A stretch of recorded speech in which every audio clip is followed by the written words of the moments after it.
I think publicly he said, he doesn't really care what Bryce says. He had he was pressured by someone to treat him like that, and Bryce needs to understand, who he might be working for later. But Rampage is a great dude, and then Bear, also a guy I like, but I thought he did a terrible job handling it. Bear actually called me after I talked to Rampage, kind of freaking out, and I'm like, Bear, if you want my honest opinion, you look like an absolute. You look terrible.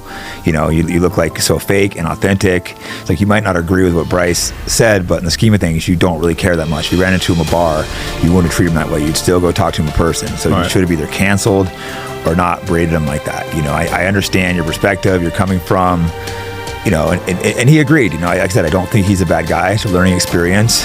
I go, what you should do is I would immediately, delete the episode, call and apologize to Bryce, and then apologize publicly. Yeah. So we did delete the episode. I'm not sure if he called Bryce. I don't think there's no public apology. But again, I think a lot of people are just bashing that guy. And people need to realize the world's complex, I think he did a terrible job, but he's not a bad guy. It's like a learning experience, and he did realize he fucked up. Yeah. And same with Rampage.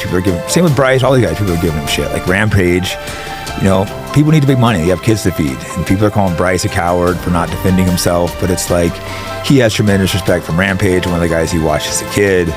So he's in a tricky situation. He has a new kid he has to feed. So the whole episode was a complete shit show. It was taken down, but again, it's three people that weren't bad people. Just sometimes things turn shitty. Yeah. Bryce took down his episode too, right? That was his first episode that started all That was the first episode. Imagine starting off first episode of his podcast. Oh my God, that is so funny.